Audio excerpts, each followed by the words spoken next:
Hello students, आज का हमारा टॉपिक है मेजर मास एक्सटिंक्शन और ये एवोल्यूशनरी बायोलॉजी का ही टॉपिक है। इसमें सबसे पहले हम जानते हैं व्हाट इज़ एक्सटिंक्शन। तो एक्सटिंक्शन की हम बात करें तो कोई भी विलुप्त होना जिसे हम कहते हैं हिंदी में, तो इसमें हम देखते हैं कोई भी ऐसा इवेंट जो आपका जियोलॉजिकल टाइम में होता है और जिसके कारण एक रैपिड डिक्रीज़ जो है, एक शार्प डिक्रीज़ जो है नज़र आता है बायोडाइवर्सिटी में। बायोडाइवर्सिटी जितने भी इंडिविजुअल्स हैं, different different types of individuals जब एक लैंडस्केप में रहते हैं तो उन सब इंडिविजुअल्स को हम कलेक्टिवली बायोडाइवर्सिटी से रिप्रेजेंट करते हैं।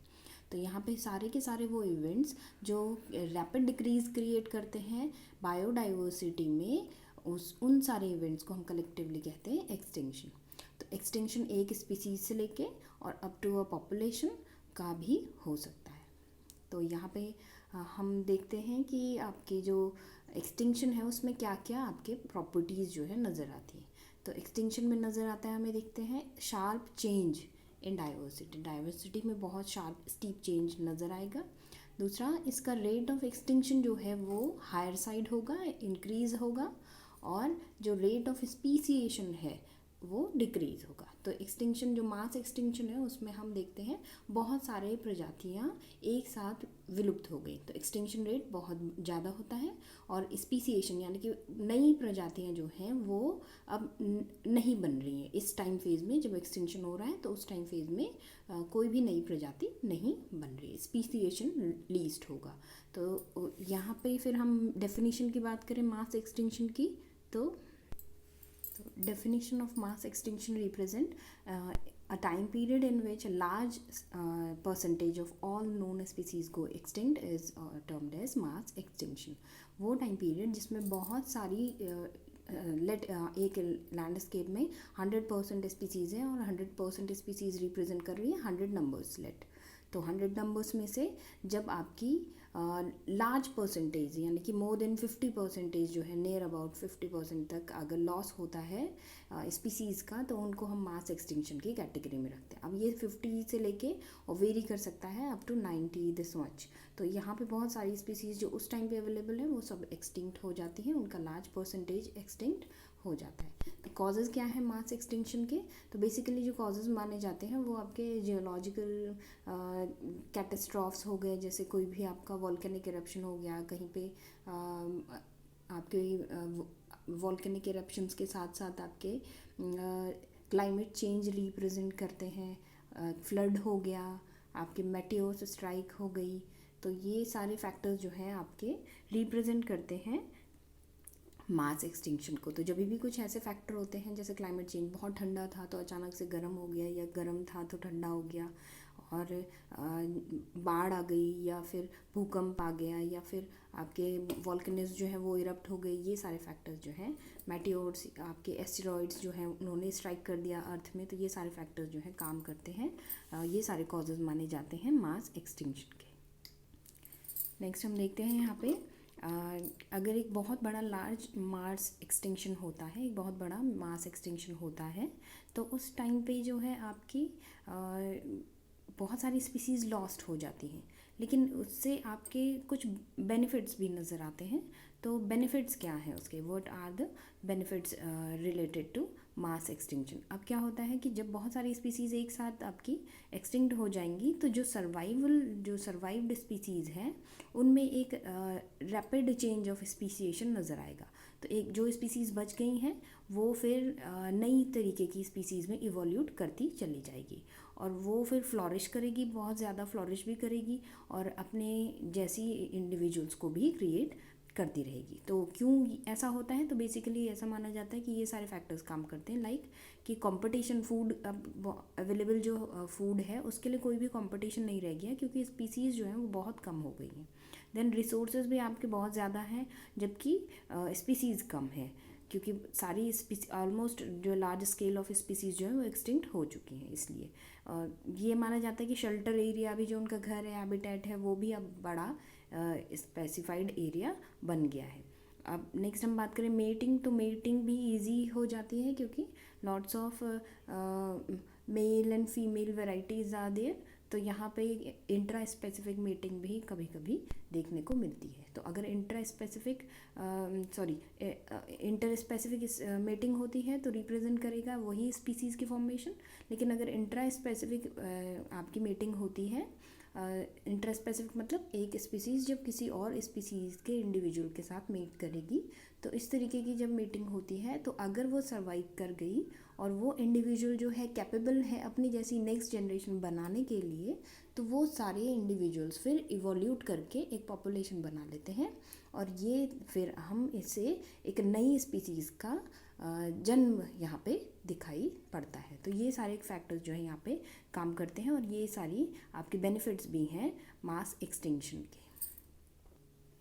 अब जो आपके जो भी स्पीसीज़ विलुप्त हो गई हैं उनके जो निके हैं, उनके जो निक्स हैं वो एम्प्टी हो गए हैं। तो एम्प्टी निक्स जो हैं वो रैपिडली फिल्ड अप होंगे उन रिमेनिंग स्पीसीज़ के द्वारा, और तो इसलिए इन्वायरमेंट में जो है एक नई तरीके का बैलेंस जो है नज़र आएगा, तो फ्लॉरिश के चांसेस और ज़्यादा बढ़ जाएंगे। हैबिटेट के अंदर बहुत सारे निकेज आते हैं, और हैबिटेट इज़ जस्ट लाइक आपका घर जो है एक हैबिटेट हो गया, और निके इज़ लाइक कि आपका वो वर्किंग एरिया जहाँ पे आप स्पेसिफिकली काम करते हैं, आपका मोस्टली जो टाइम आपका गुजरता है वो पर्टिकुलर वर्किंग एरिया आपका निके कहलाएगा। कि अब हम देखते हैं यहाँ पे मास एक्सटिंक्शन जो है उसे हम बायोटिक क्राइसिस भी कहते हैं। बायोटिक क्राइसिस क्यों कह रहे हैं? क्योंकि जो भी लिविंग बीइंग्स हैं उन वो आपकी बहुत कम हो गई हैं, और इसलिए जो है एक तरीके से क्राइसिस का एक रिप्रेजेंटेशन यहाँ पे नज़र आता है बायोटिक इंडिविजुअल्स का, तो इसलिए बायोटिक क्राइसिस हम इसे कहेंगे। यहाँ पे हम देखते हैं 1982 में जैक सेप्कोस्की और डेविड एम राउप जो हैं, again Jack Sepkoski and David M Raup जो हैं साइंटिस्ट थे जिन्होंने मेजर 5 जो मास एक्सटिंक्शंस हैं उनको सबसे पहले आइडेंटिफाई किया। तो ये जो 5 एक्सटिंक्शंस हैं ये आपके किस किस फेज़ में हुए पहले हम ये समझते हैं।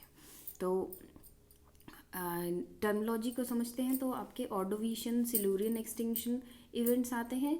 देन 5 बिग 5 में जो आएंगे तो ऑर्डोविशियन और सिल्यूरियन आपके एक्सटिंक्शंस जो हैं, ऑर्डोविशियन पीरियड और सिल्यूरियन पीरियड के बीच में जो एक्सटिंक्शन हुए वो आएंगे। तो सबसे पहले हम यहाँ पे रिप्रेजेंट करते हैं कि आपके मेजर 5 एक्सटिंक्शंस जो हैं वो क्या हैं। तो यहाँ पे हम देखते हैं कि दूसरा एक्सटिंक्शन जो है वो डेवोनियन एक्सटिंक्शन आता है। देन हम आगे जाएं तो देयर इज़ पर्मियन और ट्रायसिक एक्सटिंक्शन।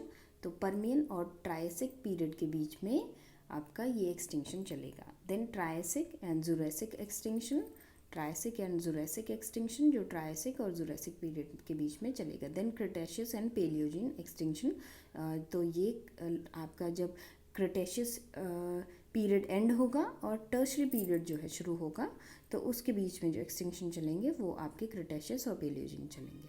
तो अभी हम आपके जियोलॉजिकल टाइम स्केल के अकॉर्डिंग समझते हैं कि कैसे आपके पीरियड्स में एक्सटिंक्शन किस किस टाइम पे चले।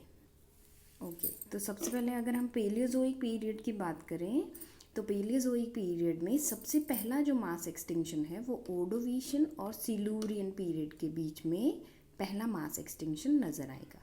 तो सबसे पहला ऑर्डोविशियन और सिल्यूरियन पीरियड के बीच में पहला मास एक्सटिंक्शन नज़र आएगा। दूसरा हम देखते हैं कि later phase of Devonian period में दूसरा मास एक्सटिंक्शन चलेगा। नेक्स्ट हम देखते हैं आपके मीजोजोइक और पेलियोजोइक की एंडिंग में और मीजोजोइक की स्टार्टिंग में। तो पर्मियन और ट्रायसिक के बीच में आपका तीसरा जो है मास एक्सटिंक्शन चलेगा। वहीं हम देखें ट्रायसिक और जुरासिक पीरियड के बीच में आपका चौथा मास एक्सटिंक्शन चलेगा। ट्रायसिक और जुरासिक पीरियड के बीच में चौथा मास एक्सटिंक्शन चलेगा। और पांचवा जो मास एक्सटिंक्शन है वो आपका क्रिटेशियस और पेलियोसीन जिसे हम कह रहे थे, या फिर आपका क्रिटेशियस और टर्शरी भी कह सकते हैं हम इसे on the basis of periods name. तो क्रिटेशियस और टर्शरी के बीच में चलेगा पांचवा मास एक्सटिंक्शन। तो इन क्रिटेशियस और टर्शरी भी कहते हैं इसे, या फिर कई सारी बुक्स में आप देखोगे क्रिटेशियस और पेलियोसीन मास एक्सटिंक्शन भी हम इसे कहते हैं। तो टोटल 5 मास एक्सटिंक्शन हो गए on the basis of large scale loss of biodiversity. तो इन्हीं 5 मेजर एक्सटिंक्शंस को हम बिग 5 भी कहते हैं। कई बुक्स में आप बिग 6 भी देख सकते हैं, लेकिन अभी आप मेजर 5 में हम यहाँ पे बिग 5 को ही पढ़ेंगे। तो ऑर्डोविशियन और सिल्यूरियन एक्सटिंक्शन इवेंट्स जो हैं, ऑर्डोविशियन और सिल्यूरियन पीरियड के बीच में जो एक्सटिंक्शन हुए वो आपके OS एक्सटिंक्शन के नाम से भी जाने जाते हैं। O represent Ordovician, S represent आपका सिल्यूरियन। तो ये जो चले थे ये 450 मिलियन ईयर अगो से लेके 440 अप्रॉक्सीमेटली 450 मिलियन ईयर अगो ये एक्सटिंक्शन इवेंट जो है स्टार्ट हुए थे। अगर एक्सटिंक्शन की बात करें तो यहाँ पे लगभग आपके 27% ऑफ ऑल द फैमिलीज़, जितनी भी फैमिलीज़ हैं उनमें से 27% एक्सटिंक्ट हो गई थी। 57% ऑफ ऑल द जेनरा, जितनी भी जनरा है उनमें से 57% जनराज जो है एक्सटिंक्ट हो गए थे। 65% ऑफ ऑल द स्पीसीज़, जितनी भी स्पीसीज़ हैं उनमें से 65% जो है वो एक्सटिंक्ट हो गई थी। तो big loss of species are there. और इसका कारण जो है बेसिकली माना जाता है कि कॉन्टिनेंटल ड्रिफ्ट जो है होने लगा। अब जो कॉन्टिनेंट्स हैं वो आपके ड्रिफ्टिंग होने लगी, एक दूसरे से सेपरेट होने लगे। पहले जो कॉन्टिनेंट थे वो आपस में मर्ज थे और धीरे धीरे जैसे अर्थ आपकी लाइफ ओरिजिनेट होती है तो अर्थ में भी जियोलॉजिकल चेंजेस आते हैं। तो कॉन्टिनेंटल ड्रिफ्ट जो है इसमें मेजर कॉज जो है माना गया है। और साथ साथ में हम बात करें तो glaciation is also there. Next हम बात करेंगे लेट डिवोनियन एक्सटिंक्शन की, जो लेट डेवोनियन पीरियड के आखिरी समय में जो है हुआ था। तो इसमें हम मानते हैं इसका जो आपका एक्सटिंक्शन का टाइम है वो 375 मिलियन ईयर अगो से शुरू हो गया था और 360 मिलियन ईयर अगो तक चला था। तो यहाँ पे हम देखते हैं कि एक्सटिंक्ट क्या क्या हुए। तो ये जो है आपका एक्सटिंक्शन जो था इसमें 19% जो थी आपकी स्पीसीज़ जो थी वो 19% जो है फैमिलीज़ जो हैं वो एक्सटिंक्ट हो गई थी। 50% जो थे जेनराज, ऑल द जेनराज, उनमें से 50% जो है एक्सटिंक्ट हो गए थे। और स्पीसीज़ की बात करें तो 70%, लगभग 70% ऑल द स्पीसीज़ जो हैं वो एक्सटिंक्ट हो गई थी।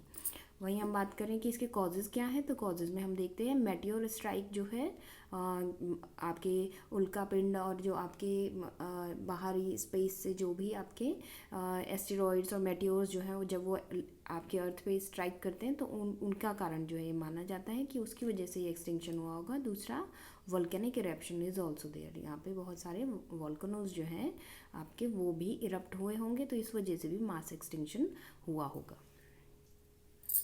थर्ड हम बात करें Permian and Triassic extinction event की। तो Permian and Triassic extinction event जो पर्मियन पीरियड और ट्रायसिक पीरियड के बीच में हुआ था, इसका हम टाइम फेज मानते हैं 252 मिलियन ईयर अगो ये एक्सटिंक्शन हुए होंगे। और ये जो है सबसे बड़ा एक्सटिंक्शन है सारी बिग 5 में से। तो जितने भी बिग 5 हैं उनमें से सबसे बड़ा एक्सटिंक्शन पर्मियन ट्रायसिक एक्सटिंक्शन जो है माना जाता है। और इसमें जो है 57% of all the families, 84% of marine genera, और नियरली हम बात करें तो 96% of marine species and 70% of land species जो हैं वो एक्सटिंक्ट कर गई थी।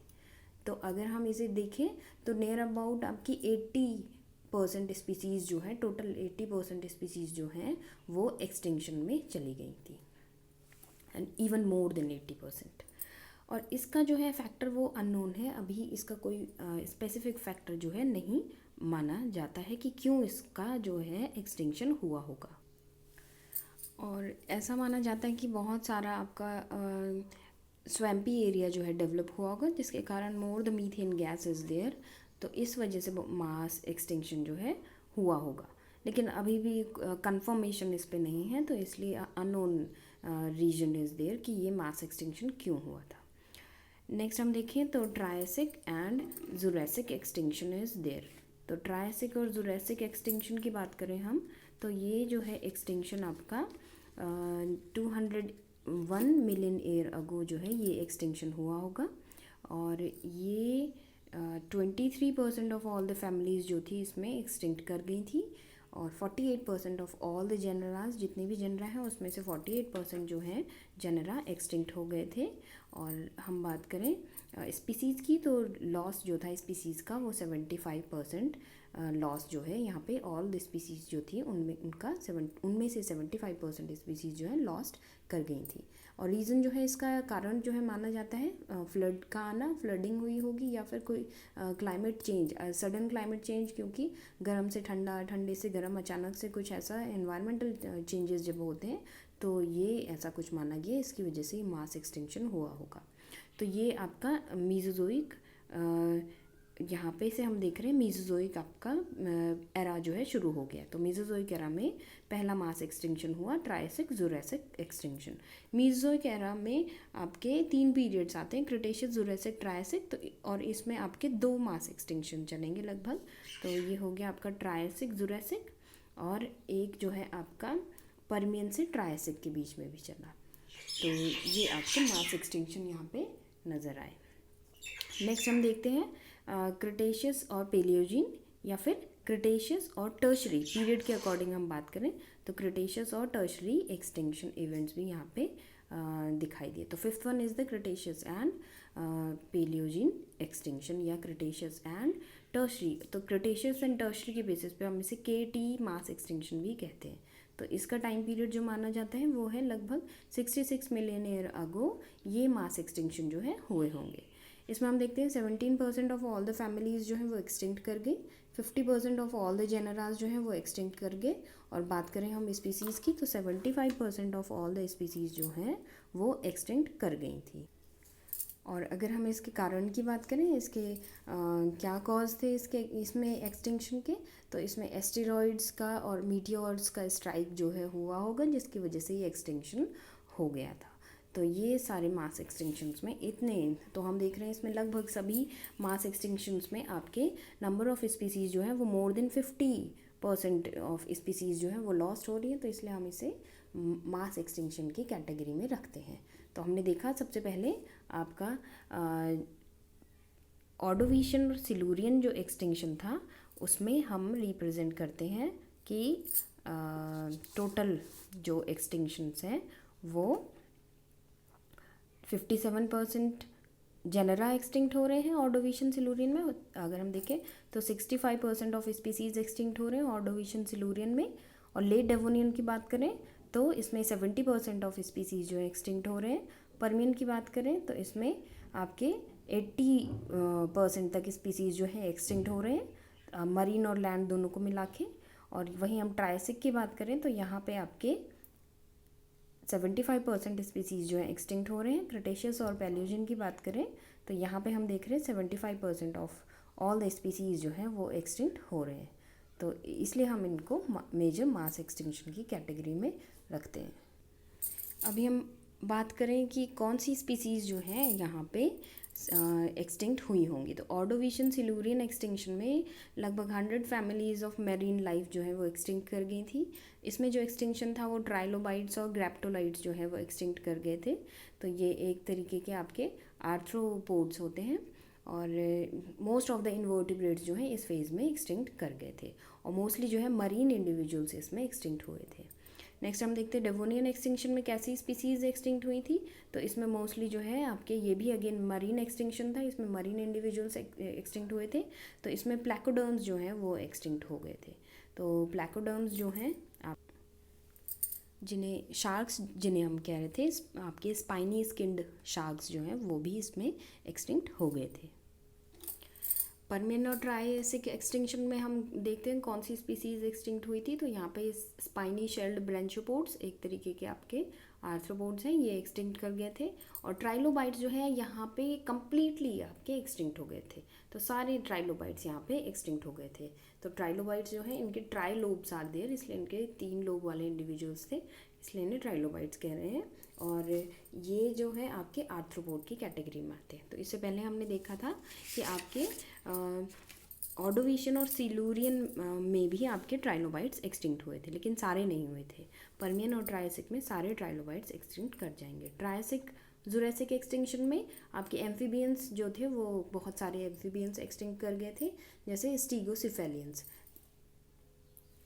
जो कि आपके प्रिमिटिव एम्फीबियंस थे वो यहाँ पे एक्सटिंक्ट कर गए थे, स्टिगोसेफेलियंस। नेक्स्ट हम बात करें सीड फर्न्स जो हैं वो भी आपकी फर्न्स जो थे वो भी आपके प्लांट्स में ये एक्सटिंक्ट कर गए थे। और स्टीगोसॉर्स जो थे आपके डायनासोर जो है वो भी यहाँ पे कुछ एक्सटिंक्ट हुए थे, जैसे स्टीगोसॉर्स और कोटाइलोसॉर्स। ये आपके स्टेम रेप्टाइल्स भी या स्टेम डायनासोर्स जो हैं सबसे पहले जिन्होंने वंशावली शुरू की थी डायनासोर्स की, तो वो जो है वो एक्सटिंक्शन पे चले गए थे। नेक्स्ट हम बात करें क्रिटेशियस और टर्शियरी एक्सटिंक्शन में कौन से स्पीसीज एक्सटिंक्ट हुए थे, तो इसमें मोस्टली आपके डायनासोर जो हैं वो एक्सटिंक्ट कर गए थे। तो डायनासोर्स में कौन कौन से डायनासोर्स बिग रेप्टाइल्स जिन्हें हम कहते हैं, आपके ये बिग रेप्टाइल्स जो हैं ये एक्सटिंक्ट कर गए थे, जैसे इग्वानाडोन, टायरानोसॉर्स, ट्राइसेराटॉप्स और कॉरिथोसॉर्स, ये सारे आपके एक्सटिंक्ट कर गए थे। तो यहाँ पे हम देखते हैं मेजर मास एक्सटिंक्शन में बहुत सारी स्पीसीज़ जो है वो एक्सटिंक्ट करती चली जाती हैं। That's all for major mass extinction.